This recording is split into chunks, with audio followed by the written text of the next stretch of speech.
Hi, I'm Debbie Harbeck, and I'm a certified life coach working with women in midlife and through the menopause transition.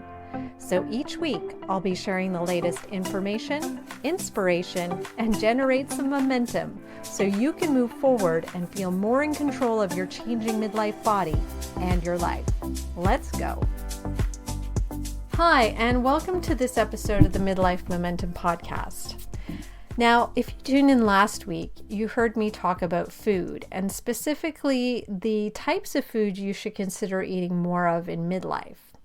But before I went into that discussion, I touched on our relationship with food because for most women, we have a pretty shaky relationship with food. And unfortunately, if we don't have this foundation of a strong relationship with food, a healthy one, then it's really hard to make positive changes to the way we eat. So I really want to go deeper into that today to talk about why do we have this relationship and also what you can do about it, how you can repair and transform that relationship. If you're like me in midlife, which I assume you are, then you probably grew up in the 70s, 80s, and thinness was a big deal. It still is, in fact. There's still a lot about being thin out there. So we were offered up fad diet after fad diet, and we were surrounded by family and friends who were also being given this information. So probably with the best of intentions, they were telling us maybe we should lose a few pounds, or maybe we shouldn't have that second helping. So this was going on at home. And then at the same time, we had media and food companies that were preaching to us low fat and no fat. And ironically, since then, we've actually gotten fatter than ever. So obviously, there's something wrong in the messages that we were given back then. And it's become very confusing. We don't know who to trust. We don't know where to get our information. And we don't even know what's best for our bodies. Now, there's that part, the confusing part, and then there's another part that is our emotional dependence on food, because a lot of us are depending on food to deal with our emotions. Now, food isn't dealing with our emotions, by the way, it's avoiding our emotions, but we are using food to do that. So instead of feeling angry about a breakup, we go and have a piece of cake. Or we fall down and hurt our knee, we're offered a cookie. Or rough day at the office, why not stop at Starbucks and get yourself a caramel macchiato with extra vanilla, extra caramel, and maybe some extra whipped cream too. I mean, food, it really is the ideal drug to deal with things because it's inexpensive, it's legal, and it's widely accepted. You will get a lot of support for eating your emotions away. But when we use food this way, although we do feel better in the moment, we usually feel horrible later. And then we end up beating ourselves up and punishing ourselves, quite possibly with even more food. So as you can see, food, in addition to being confusing, is also a way that we're using to soothe and punish ourselves. So it can feel like we're stuck on this endless loop roller coaster of pain and pleasure. But the whole time, you are in control of the brake. And you might not have known that. You might not have realized that you can stop this ride and you can let yourself off because of your amazing brain. We all have this amazing brain, this human brain, and we can override all of this programming. We can do things better. And this is really the answer. This is really how we begin to transform our relationship with food, is to become aware and conscious and use this brain that we already have. To do that, you need to take it slowly, one step at a time. Master one thing, then move on to the next. And in fact, I'm going to share 5 ways of transforming your relationship with food. And even if you just use one of these ways, I'm sure you're going to get a lot out of it and you're going to notice a big difference, because I've seen it with my clients. Even when they adopt just one of these things, it changes everything because they become a whole lot more aware about what's going on. So I'm going to share them with you in no particular order. You just pick and choose what you want to try. And here we go. So the first guideline I want to share is to eat when you're hungry. It seems obvious, and I've talked about it before, and as simple as it sounds, we don't do it. We don't do it exclusively, at least. In addition to eating when we're hungry, what we tend to do is we eat because it's noon, or we eat because there's food on the table, or because everyone else is eating, or because we're bored, tired, excited, sad, angry, you name the emotion. But if we could limit eating to the times when we're truly hungry, I mean physically hungry, those sensations you get like growling stomach and maybe even a headache, your signs and symptoms, we'd eat a lot less. The truth is that at the extreme, we can actually survive for 3 weeks without food. 3 whole weeks. You have enough energy stored in your body right now to last you for at least 3 weeks. And yet so much of the time we're afraid to skip a meal. When we get to the point that hunger shows up, we actually tend to panic and we immediately go to the nearest pantry or fridge or convenience store because we want to make it stop. But hunger, we have to learn this, hunger is not an emergency. And if you wait it out, you discover that your hunger will actually go away and it will come back later. I mean, it's pretty new in our history that we have food available all the time. We don't have to hunt it. We don't have to gather it. We don't even have to wait for it. It's already conveniently available and ready to eat. And 3 meals a day, well, that wasn't even a thing, obviously, for most of human history. It's only become a thing in the last 200 years because of the Industrial Revolution. And it's kind of stuck. It's kind of become a rule that we should have 3 meals a day, but it's not a rule. It's just something we've invented to conveniently fit the schedule of our industrial world. And in fact, your body is actually meant to feel hunger. It's actually meant to feel hungry before you eat because it's a sign that whatever you ate before is now digested. And now you can take in more energy. But if you keep feeding yourself without hunger, you're likely taking in too much energy, which then, of course, we know gets stored as fat. So when your body is busy doing all this digesting because it's continuously being fed, it doesn't have a chance to do other things like burn fat or repair cells or improve your brain function or reduce inflammation in your body.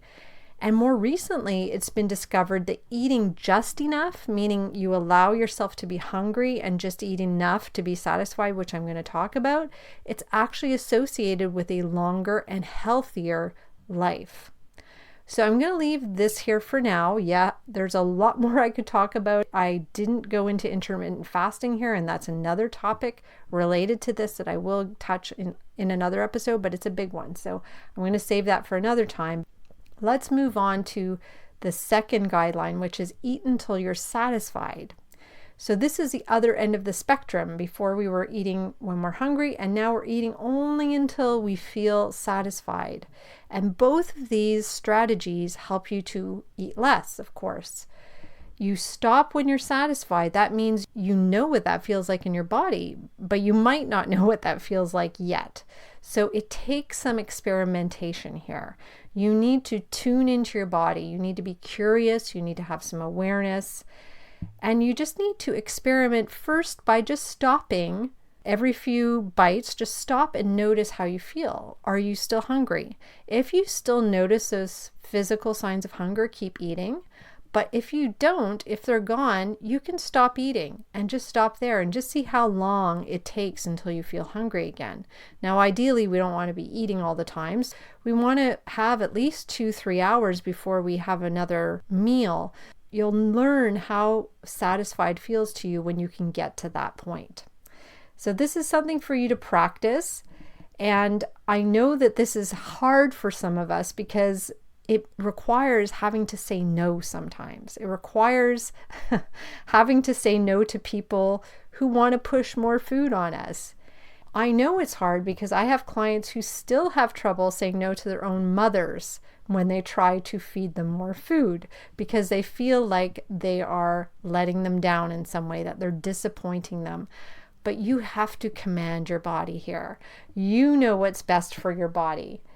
And they just aren't you. They don't know how food feels in your body, and you do. So it's time to be really courageous and say no when you need to. And the next guideline, the third one, is to eat slower. Yeah, a lot of us eat too fast. I have to include myself in that group. Although we say we love food, because I hear this all the time, but I just love food, we're not really enjoying it at all when we eat too fast. We're just scarfing it down and then just shoving more in because we want to keep that taste in our mouth. But when we do that, we miss out on everything. We miss out on the real experience of enjoying food. We miss out on knowing what satisfied feels like, because we likely blow right past it. And then we start feeling bloated and crampy and even angry at ourselves because we couldn't control ourselves. So slowing down means take your time. And it's not just with the goal of eating less, but it's just with the goal of appreciating your food and appreciating the moment. We want to take the time to really enjoy our food, to really enjoy the taste, the smell, the colors. We want to be grateful for the time and attention that it took to create the meal or to grow the food that is behind the meal. Gratitude is a great tool actually for slowing down, because you stop, and if you're just thankful in that moment, you really can take that time to stop. Slowing down is huge. And if you can do it, and I know it's uncomfortable for a lot of us, but if you can do it, it will make a huge difference. The next thing you can do is eat what you planned. So this is one of the most effective ways to heal your relationship with food, is by thinking about it ahead of time. So you're putting thought into what you're going to eat. You're planning ahead of time, not just what you're going to eat, but where you're going to eat, how much, when, and who you're going to be eating it with. You think about it ahead. You can actually visualize it so that you can face any roadblocks that are going to come into your path before you even get there.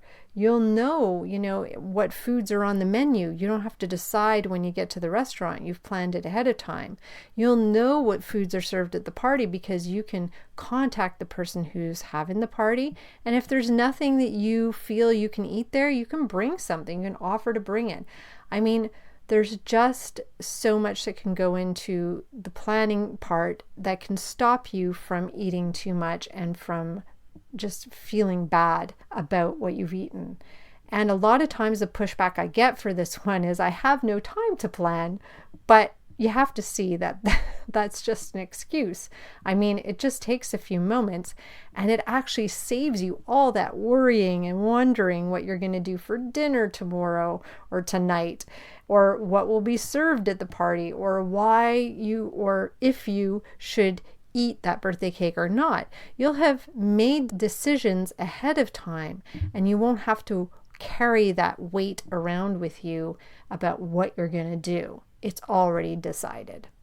So planning is huge. And finally, the last thing, and it's kind of wrapping it up because I talked about it a little bit at the beginning, is to feel your feelings.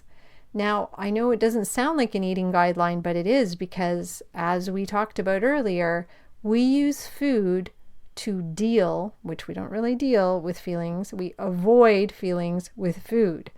We have to learn to feel our feelings, not avoid them. And how we do this is to just become very aware. And when you become aware of your body through feeling hunger, or you become aware of feeling satisfied, or when you slow down, you'll become a lot more aware of your emotions along the way. You'll notice when you're eating for other reasons than being hungry.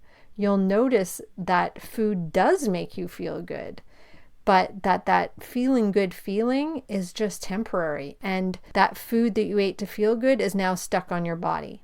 So it's just becoming aware of your feelings so you don't get stuck in that roller coaster loop that I talked about.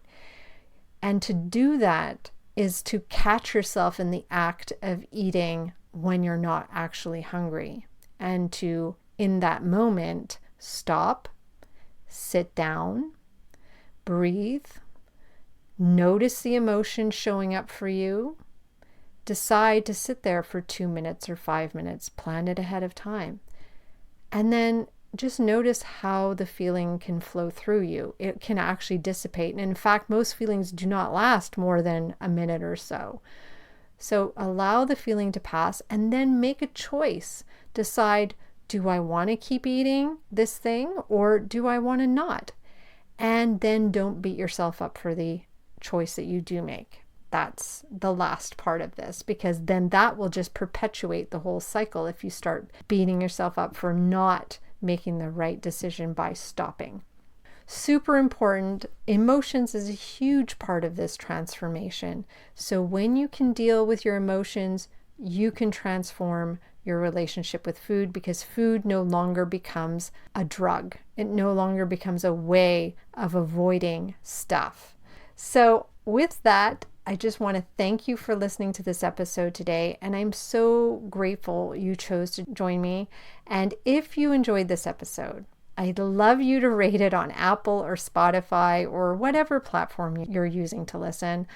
I really appreciate it. So I'll be back next week with a fresh new episode. And in the meantime, keep moving forward, and bye for now. Thanks for listening to this episode of the Midlife Momentum Podcast. If you want to learn more about working with me, come visit me at debbieharbeckcoaching.com. That's Debbie, I-E, Harbeck with a C, coaching.com. See you next week.